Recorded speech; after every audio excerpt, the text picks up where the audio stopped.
Olá pessoal, estamos de volta. Essa é a última aula sobre os princípios constitucionais explícitos do processo penal. Aula 16, vamos falar da estrita legalidade da prisão cautelar, princípios regentes do tribunal do júri, sigilo das votações, soberania dos vereditos, competência para julgamentos criminosos contra a vida, motivação das decisões, a motivação per relatione oriundi, jurisprudência e questão de concurso. Vamos começar pelo princípio da legalidade estrita da prisão cautelar. É um princípio constitucional explícito, assim considerado pelo NUT na sua classificação. Por quê? Porque tem esses dispositivos que tratam aqui no CPP dos requisitos da prisão preventiva, os requisitos subjetivos e os objetivos. Os objetivos são esses aqui: a prova da existência do crime, indício suficiente de autoria. E os subjetivos são a garantia da ordem pública, garantia da ordem econômica, conveniência da instrução criminal e para assegurar a aplicação da lei penal. São subjetivos porque requer mais o enfrentamento, a reflexão. Os demais aqui são mais objetivos. Isso aqui nós vamos estudar, lógico, quando vemos prisões. Aí vamos estudar tudo isso aí em prisão preventiva. Agora você precisa entender que para ser decretada a prisão preventiva, tem requisitos bem rigorosos. E a Constituição, aqui no inciso 61, vai dispor que ninguém será preso, senão em flagrante delito ou ordem escrita e fundamentada da autoridade judiciária competente. Ordem escrita e fundamentada tem que se basear onde? No 312. Então os requisitos são bem rigorosos para a prisão preventiva. Lógico que você não vai esquecer da aula sobre presunção de inocência quando falamos da prisão em segunda instância, que é um caso que está em voga, com certeza vai ser cobrado em bastante concurso. Vou pôr o card aqui em cima para você acessar e assistir essa aula que é importante. Então, dando seguimento, vamos ver agora o princípio regente do Tribunal do Júri. O Tribunal do Júri está previsto no inciso 38, que diz: é reconhecida a instituição do júri como a organização que lidera a lei, assegurados a plenitude de defesa. Nós vimos isso na aula de ampla defesa, também está o card aí em cima. E os princípios aqui que falta ver: sigilo das votações, soberania dos vereditos e a competência para o julgamento dos crimes dolosos contra a vida. Esse palavrinho que eu botei aqui, indivíduo, Estado, isso aqui é só para você lembrar quais são os princípios do Tribunal do Júri. Naquela dica do NUT, de classificar o princípio concernente ao indivíduo, ao Estado e à relação processual. Aqui no júri, concernente ao indivíduo é a plenitude de defesa, que nós vimos, e concernente ao Estado, temos o sigilo das votações, soberania dos vereditos e a competência para julgamento dos crimes dolosos contra a vida. Então vamos ver aqui sigilo das votações.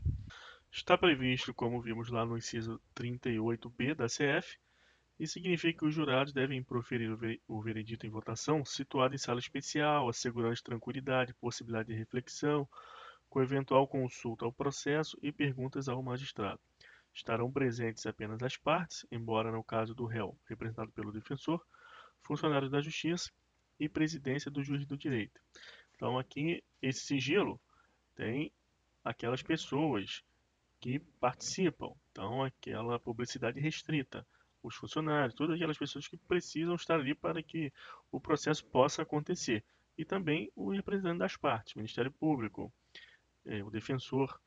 Agora, essa parte aqui do texto que vai te demonstrar realmente que a votação é sigilosa, que há esse respeito ao princípio constitucional. Atualmente, nem mesmo é necessária a divulgação do quórum completo da votação, preservando-se, pois, o sigilo previsto na CF.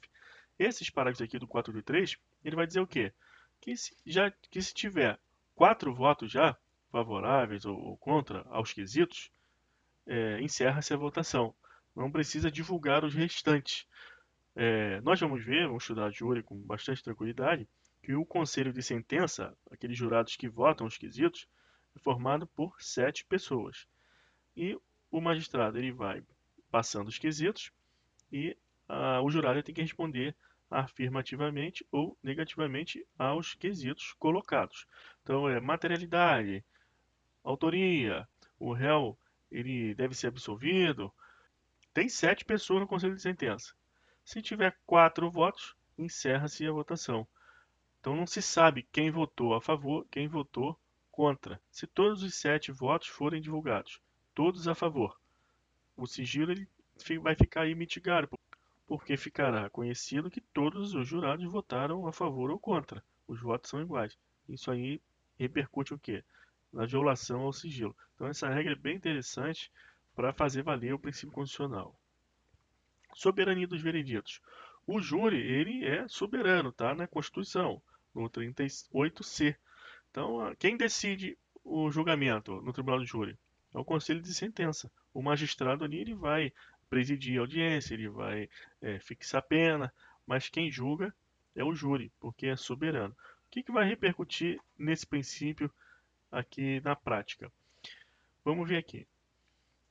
Proferida a decisão pelo tribunal do júri, não há possibilidade de ser alterada pelo tribunal togado quanto ao mérito. No máximo, compatibilizando-se os princípios regentes do processo penal, admite-se o duplo grau de jurisdição. Ainda assim, havendo apelação, se provida, o tribunal determina novo julgamento. Porém, o órgão julgador, quanto ao mérito da imputação, será novamente tribunal popular.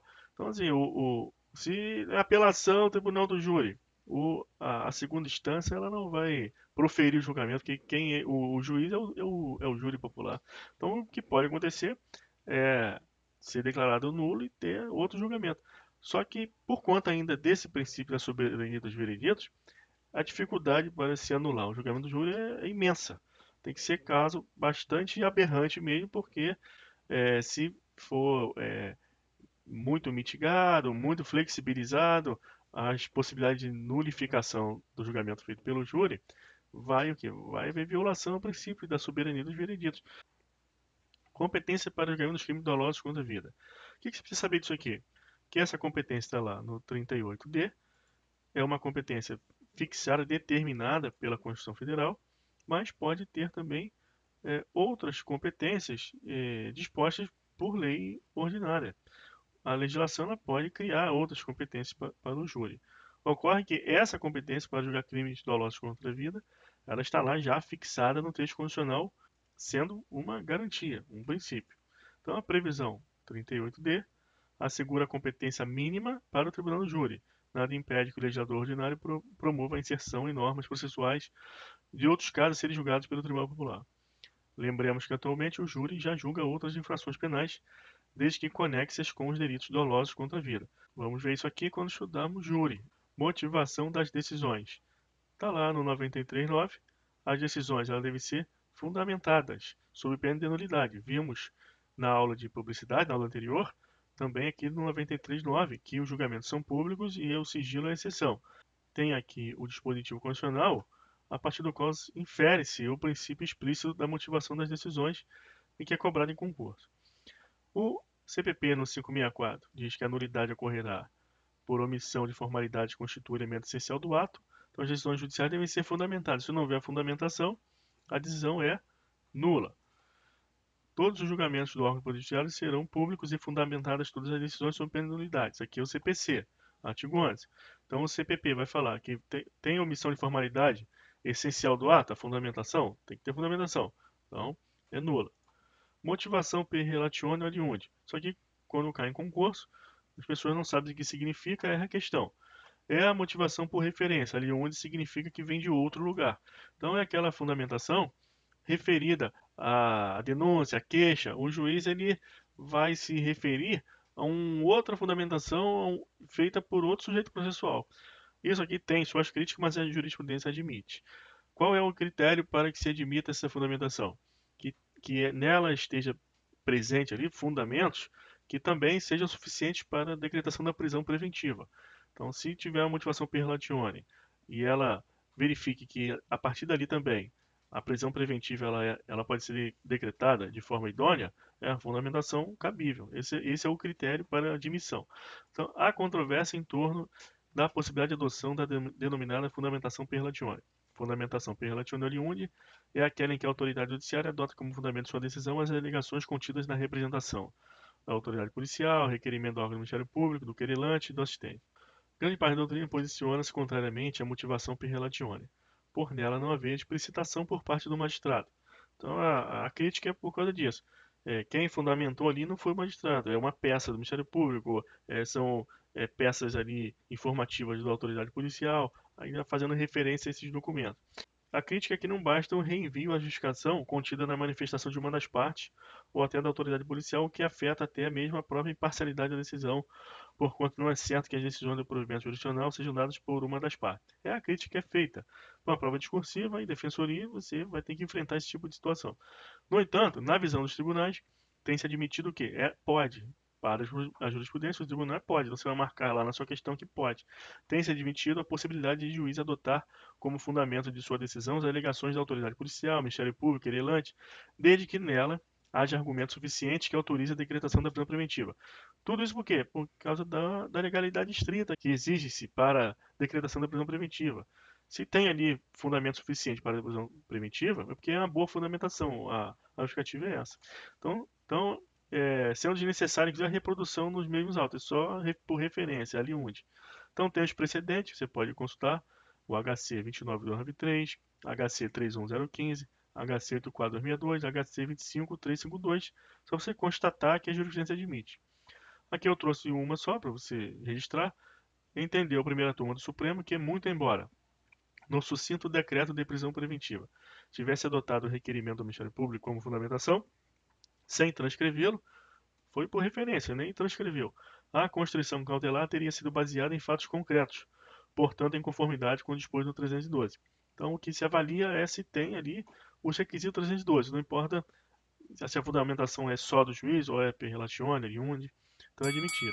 Fazer as questões agora, uma aula mais rápida, é a última. 2016, juiz. O princípio da motivação das decisões e das sentenças penais se aplica a todas as decisões proferidas em sede de direito processual penal, inclusive no procedimento do júri. Isso aqui eu não coloquei lá em cima, na motivação das decisões, mas estava aqui na questão, eu aproveito para dizer. E já falamos também em aulas anteriores. O tribunal do júri, o conselho de sentença, lá, os 7 que vão votar, vão julgar, o tribunal popular não fundamenta. O princípio que vai reger a decisão do tribunal do júri é a convicção íntima. Sim, não, condena, não precisa fundamentar. Então essa questão está errada. Isso vamos estudar de novo em júri. Analista 2018. Sob o princípio da motivação das decisões, há previsão no CPP quando é denominada motivação per relatione. Não tem. Isso aqui é entendimento jurisprudencial. Aqui também é falso. Delegado 2018. O princípio da motivação das decisões traz como consequência a nulidade de decisão fundamentada de maneira sucinta e daquelas que se utilizem, ainda que em parte, da motivação per relatione. Isso aqui é falso. Pode ser sucinta, a jurisprudência também admite a votação sucinta e a per relatione também. Então encerramos, pessoal. Parabéns, agora você é capaz de acertar todas as questões aqui, de princípios constitucionais explícitos do processo penal. Vamos dar seguimento, passar para os princípios constitucionais implícitos. Até lá!